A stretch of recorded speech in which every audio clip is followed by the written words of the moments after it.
वालेकुम, कैसे हैं आप सब बच्चों। अल्हम्दुलिल्लाह खैरियत से होंगे, मैं भी खैरियत से हूँ। हमने पहला हिस्सा सबक का पढ़ लिया था, ठीक है। हमारे सबक का नाम क्या था? तहमीना की कट हुज्जती। अभी तक हमने उसमें पढ़ा था कि वो अपने चचा से कट हुज्जती यानी बिला वजह की बहस करे कि मुज़क्कर और मुअन्नस की पहचान किस तरह होती है। उसके जो चचा हैं वो मुस्तकिल उसको जवाब दे रहे हैं, इत्मीनान मुतमईन करने की कोशिश कर रहे हैं, लेकिन वो मुतमईन नहीं हो रही। अब आगे पढ़ते हैं, आगे क्या है।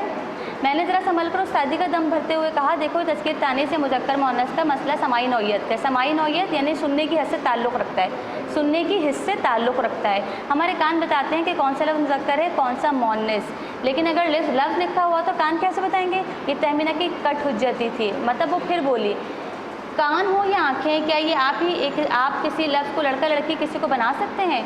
मैंने संजीदगी कायम रखते हुए कहा, मतलब ये कि सुनकर या देखकर महसूस हो जाता है कि कोई लफ्ज़ मुज़क्कर है या मुअन्नस, मगर मुझे तो दर्द लड़की लगती है और फातिमा इसके सब घर वालों को भी दर्द लड़की लगती है। सब यूँ ही बोलते हैं कि दर्द हो रही है, उसने अपनी चलाई। मैंने पीछे छुड़ाने को कहा, चलो यूँ ही सही, आजकल लोग मनमानी कर रहे हैं, तरह तरह से ज़बान की टांग तोड़ रहे हैं, ठीक है। मगर याद रखो तज़कीर व तानीस की कुछ वाज़ेह अलामतें भी हैं। मसलन ये पर ख़त्म होने वाले लफ्ज़ तुम देखोगी मुअन्नस होंगे और अलिफ पर ख़त्म होने वाले लफ्ज़ मुज़क्कर, जैसे अम्मी और अब्बा, ये पे ख़त्म हो रहा है मुअन्नस, ये अलिफ पे ख़त्म हो रहा है मुज़क्कर। नानी और नाना, मुर्गी और मुर्गा, बकरी और बकरा, कंगी और कंगा, लड़की और लड़का, तुम्हारी चची और मैं चचा। तहमीना फिर सोच में पड़ गई, बेहद हुज्जती वाक़ई हुई थी, इनके अब भी उसकी समझ नहीं आ रही थी, अब भी वो बहस करना चाह रही थी।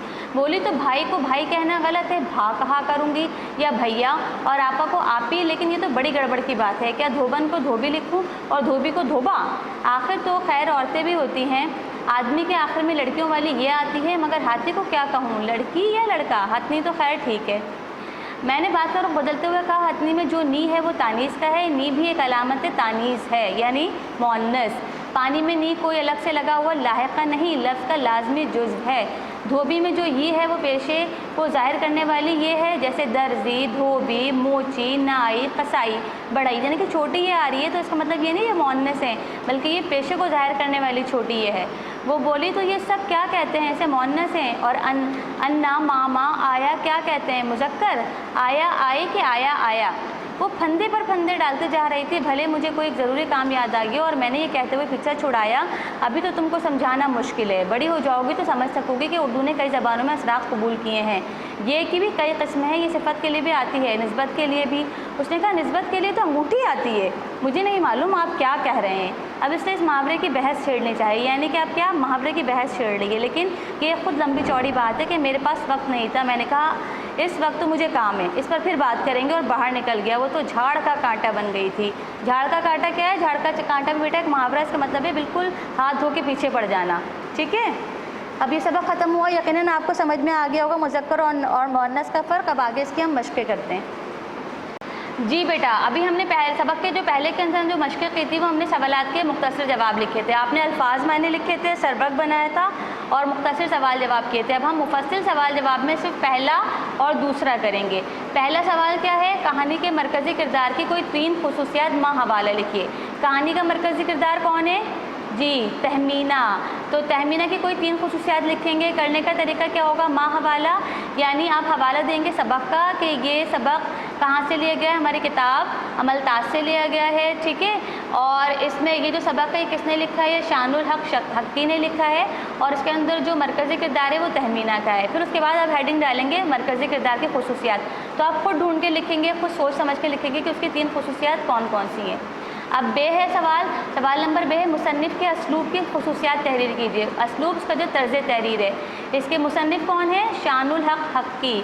तो शानुल हक हक्की के बारे में आप एक पैराग्राफ नेट से देख के लिखिएगा, खुद से लिखिएगा अपनी मदद आपके तहत। कोई परेशानी आए मुझसे बाद में पूछ लीजिएगा, लेकिन पहले खुद से कोशिश कीजिएगा लिखने की। अब आ जाइए इसके सवाल नंबर 3 की तरफ। सवाल नंबर 3 आपका है, अल्फाज के जुमले बनाइए। जुमले हैं मंतक, खिस्यानी हंसी, मुसर्रत, मनमानी, दान दहस। बेटा इसके मायने आपके देखें कहाँ लिखे हुए हैं, इसके मायने आपके लिखे हुए हैं ये देखिए, ये सफ़ा नंबर 45 पर ये सारे अल्फाज के मायने लिखे हुए हैं। इन मायनों की मदद से आप इन सबको जुमलों में इस्तेमाल करेंगे, ठीक है। इसके बाद हम ये क्वेश्चन नंबर 4 नहीं करेंगे। अब क्वेश्चन नंबर 5 भी हम नहीं करेंगे। अब आप आ जाइए क्वेश्चन नंबर 6 की तरफ।